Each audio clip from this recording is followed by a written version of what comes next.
quite far. These are the tracks of a much bigger animal, and these are the tracks of a padded animal. Now, the reason why we say padded animals, because when you look at over here, that is a pad. Then there's 1, 2, 3, 4 little digits, as we call them. I like to call them toe beans, especially if they are that of the padded animal. Now you can see there's another set of tracks over here, but in this area you can see it's quite muddy. It's very muddy, and if we do this a little bit, you'll see there's actually a little bit of water that starts to come out.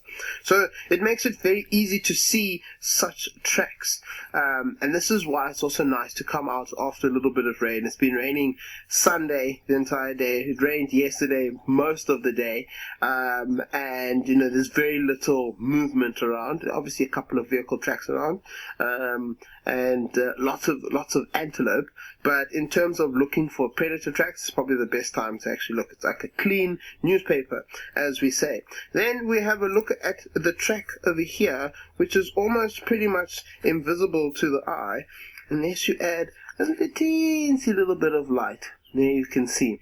Now, this is a little bit of a different substrate. You can see there's a little bit more kind of granules of sand involved there, and a lot less mud. But this is still the same track of the same animal. Now, the track that we are looking at is a rather big digit track, so it looks like maybe one of a cat or a really large hyena. But we know that it's not a hyena because there are no claws.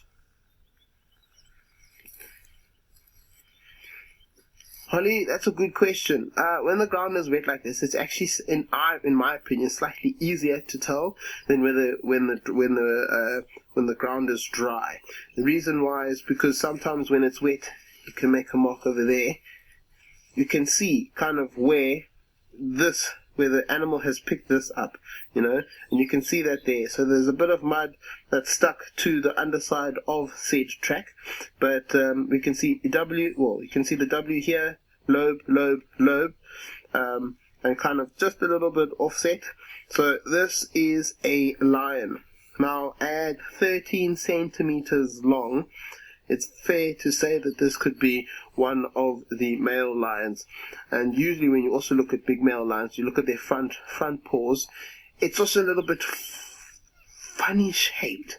And that's something I've noticed with looking at the tracks of male lions in the Sabi sand. Not just the Sabi sand, but also the Makala. Anyway, we're going to send you over to Tim to say